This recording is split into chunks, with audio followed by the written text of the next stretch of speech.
Assalamualaikum warahmatullahi wabarakatuh. Welcome back to our YouTube channel Anfia Official. Apa kabar teman-teman hari ini? Semoga semuanya sehat selalu, bahagia selalu, dan selalu dalam lindungan Allah Subhanahu wa Ta'ala. Teman-teman, hari ini saya lagi mau bernostalgia tentang tempat penelitian yang dulu waktu saya kuliah di Universitas Brawijaya Malang. Salah satu tempat yang bagi saya dibilang jauh dari kampus, ya jauh karena harus nambah untuk alat transportasinya. Jadi ini adalah salah satu tempat penelitiannya Fakultas Pertanian Universitas Brawijaya Malang yang sekarang namanya Agrotekno Universitas Brawijaya Malang. Yuk teman-teman, ikuti perjalanan saya untuk mengenang kembali bagaimana momen-momen saya melakukan penelitian waktu skripsi dulu. Yuk cus. Jadi teman-teman, Agroteknopark Universitas Brawijaya Malang ini didirikan pada tahun 2015. Nah, bergeraknya sekarang di bidang layanan jasa dan barang dalam rangka meningkatkan kemampuan diseminasi teknologi Universitas Brawijaya secara komersial.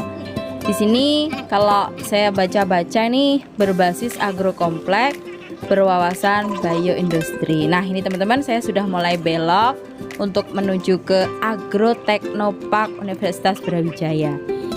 Jadi dulu namanya Kebun Percobaan Fakultas Pertanian Universitas Brawijaya Malang yang letaknya di Desa Jatikerto, Kecamatan Kromengan, Kabupaten Malang. Nah, kalau misalnya dilihat rata-rata dari ketinggian tempatnya itu adalah 303 meter di atas permukaan laut.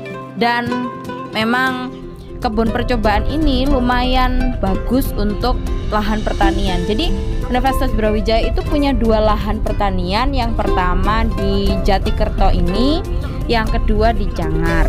Nah, di Agroteknopark ini kalau saya baca-baca juga dari webnya, ini bertujuan untuk melayani kebutuhan teknologi bagi masyarakat luas, baik kalangan akademis, praktisi, dan juga pelaku usaha. Nah, bentuk layanan jasa antara lain ya fasilitas penelitian dan laboratorium lapang. Nanti waktu di lapangan kita lihat nih gimana laboratorium lapangnya dan juga bagaimana fasilitas penelitian yang tersedia di sana. Kalau misal saya baca lagi nih, di sana juga bentuk fasilitas jasa antara lain fasilitas penelitian dan laboratorium lapang ini, penelitian penerapan teknologi dan juga konsultasi. Nah, ini teman-teman, kita sudah mulai masuk ke area Agroteknopark Universitas Brawijaya. Ini kayak ngingetin deh gimana beberapa tahun lalu saya melakukan penelitian di sini, naik sepeda motor tuh dari kampus terus kemudian menuju ke sini, kadang nginep sini juga. Nah, ini sudah agak bagus nih, jalannya sudah lumayan sangat bagus dibandingkan yang dulu. Nah, ini sudah dibangun jalan, istilahnya jalan setapak ya. Kalau misalnya naik mobil ini bisa sudah lumayan lah istilahnya. Nah, di kejauhan sudah nampak nih ada pintu gerbangnya yang tidak semua orang bisa masuk. Jadi di sini dijaga, terus kemudian kalau di sini tertulis tamu harap lapor gitu. Jadi saya mau turun dulu nih, mau menanyakan kira-kira saya boleh masuk nggak ya?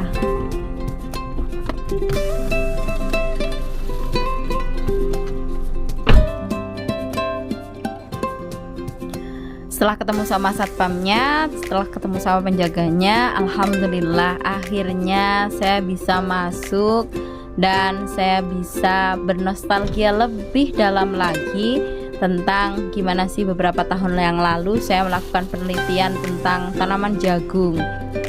Kita masuk dulu ya teman-teman, kita lihat, kita intip kembali rasanya kayak baru kemarin nih. Sebenarnya udah beberapa tahun yang lalu sih saya lulus dari Universitas Brawijaya.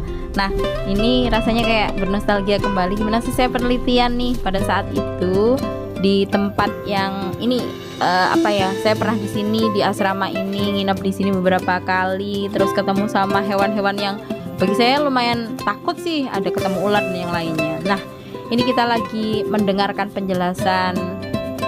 Nah, ini Mas Yusuf lagi memberikan pemaparan gimana sih kebun percobaan atau sekarang disebut Agrotechnopark di Universitas Brawijaya Malang.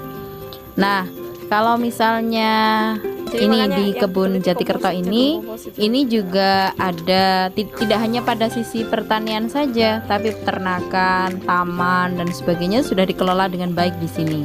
Jadi memang sudah menjadi sebuah BUMD atau BUMN atau gimana ya istilahnya, yang menjadi bagian usaha dari kampus begitu. Nah, karena memang kebun Jatikerto ini budidaya tanaman tropis, jadi ya yang ada di sana adalah tanaman-tanaman yang memang tanaman tropis. Kalau buah ada durian, jeruk, kelengkeng, kopi robusta, mangga, nangka, terus nangkadak juga. Nanti kita lihat ya nangkadaknya. Terus ada pete dan yang lainnya. Kalau sayuran ada cabai, sawi, kacang panjang, semangka, timun, belewah. Kemudian di peternakannya ada ayam pedaging, ada ikan lele, ikan mujair, ada ikan patin nih. Terus di sana nih juga ada makanan-makanan sehat, ada jus jeruk, kopi energi dan jelly dan yang lainnya sih. Terus kemudian yang dipakai di sana adalah pestisida hayati, pupuk organik dan juga pakan ternak pelet yang dipakai di sana. Nah, ini teman-teman sudah bisa kita lihat, ini adalah ruang pertemuannya ya di sebelah kiri saya. Nah, kita akan menuju kepada istilahnya bank benih di sini. Jadi memang di sini adalah pusat penelitian.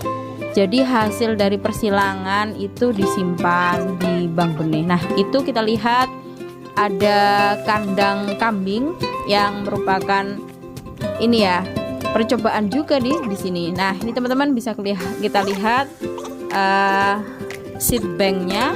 Di sini disimpan beberapa jenis apa ya istilahnya benih-benih yang berkualitas yang memang masih F1. Nah, ini kita dengarkan penjelasan dari Mbak Wulan. Nah, kemudian sama Mbak Wulan nih diajak keliling-keliling. Aduh, rasanya kayak nostalgia banget gitu. Nah, ini tanaman jagung yang merupakan penelitian dari para dosen, mahasiswa dan juga baik yang ada di Universitas Brawijaya, ada juga yang dari kampus yang lain gitu. Jadi di sini, nah tuh jadi ngingetin saya waktu saya penelitian karena memang jurusan saya pemulihan tanaman ya. Jadi potensi hasilnya ini nanti akan kita teliti kayak gitu dulu waktu saya penelitian. Jadi dulu waktu itu penelitian saya adalah tentang potensi hasil 6 varietas jagung bersari bebas sih. Nah, ini teman-teman bisa kita lihat ada labu botol apa istilahnya ya, yang harga jualnya lumayan juga. Ini tapi hasil persilangan juga. Jadi ada persilangan di sini, ada penelitian para dosen di sini. Kemudian kita akan menuju ke arah belakang. Ini ada belewah di sini. Belewahnya tapi bentuknya agak unik ya teman-teman. Biasanya kan kayak bulat gitu, tapi ini beda kayak gitu. Musimnya ndak ini.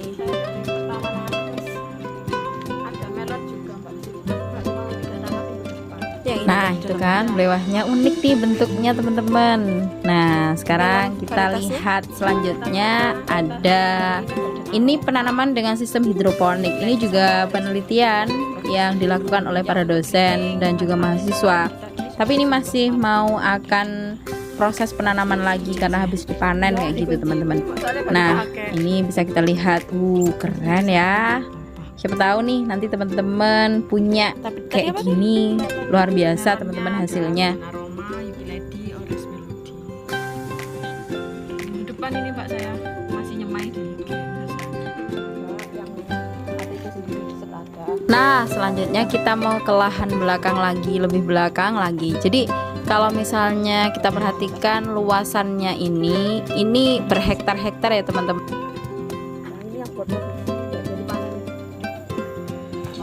Nah, nampak itu ada penanaman tomat, yang tomatnya tomat produksi bukan tomat penelitian.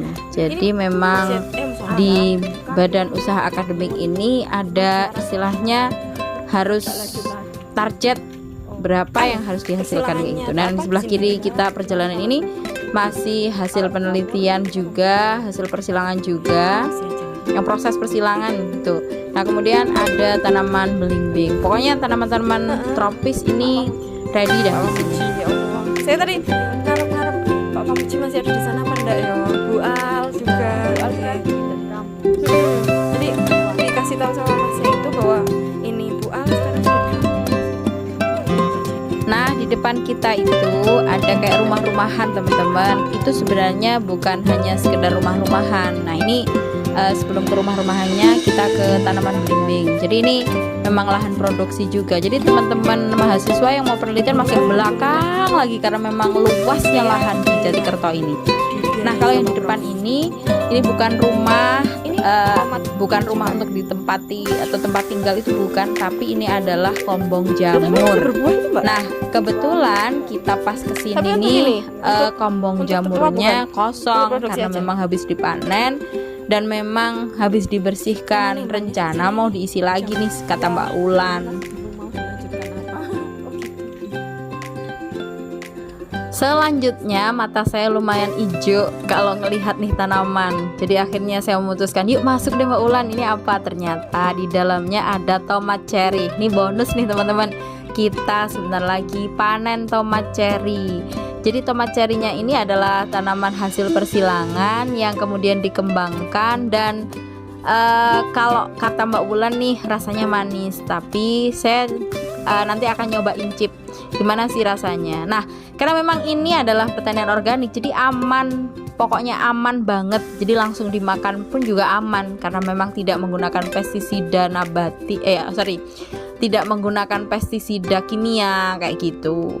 Dan juga semuanya pakai AB mix ini pemupukannya. Jadi insya Allah aman teman-teman. Jadi kalau teman-teman kesini jangan lupa mampir kesini, petik langsung nih tanaman tomat cherry-nya. Jadi ada dua jenis tomat cherry di sini, yang warnanya merah kayak gini dan ada yang warnanya orange. Jadi yang di kebun di greenhouse yang sebelah sini ini warnanya merah, yang sebelahnya lagi itu warnanya oranye. Yuk sekarang metik bareng-bareng saya yuk teman-teman. Kita metik tanaman tomat cherry-nya tuh. Kalau metiknya sama tangkainya gitu rasanya seweneng gitu teman-teman. Jadi nanti bisa awet kata Mbak Ulan, dia bisa tahan 1 bulan nih. Kalau misalnya disimpan, artinya kalau misalnya disimpan dengan aman, tidak kena air berlebih itu bisa 1 bulan. Nah, yuk teman-teman, rasanya seneng banget loh bisa panen kayak gini nih. Besok kita nanam bersama-sama ya tomat kayak gini. Kalau misalnya teman-teman udah pada nanam di rumah, ini luar biasa keren. Jadi ini untuk kebutuhan vitamin C-nya luar biasa. Nah, saya mau incip nih, rasanya gimana? Bener teman-teman, ternyata manis. Jadi aman, bisa langsung dimakan. Gimana Pak? Kalau yang bawah itu masih kurang matang itu. Iya, Pak Fokus. Kan nek sing ini Mbak. Ya nggak apa-apa. Tapi biasanya kalau panen gitu Mbak, gak 1 fruit set yang diambil.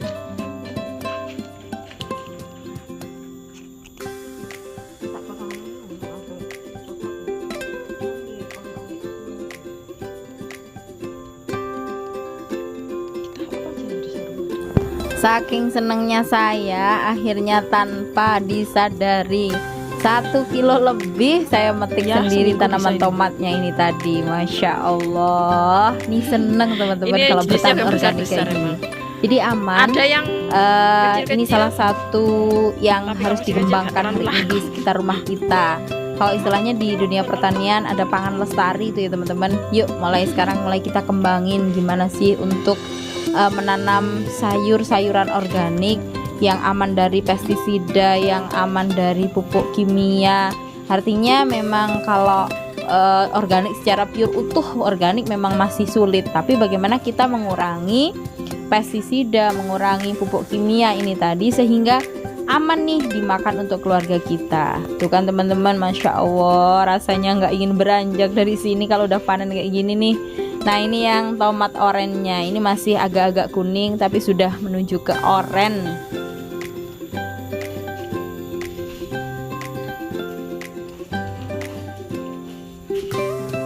Jadi kalau teman-teman punya lembaga pendidikan, punya Iya. kelompok tani atau punya kelompok Iya. masyarakat yang pengen belajar bertani di sini, ini bisa. Biayanya murmer banget, ilmunya tapi luar biasa kerennya. Kayak beberapa SKS ini dijadikan satu. Jadi biaya masuk untuk satu orang itu Rp5.000. Jadi kan murmer sekali kan teman-teman.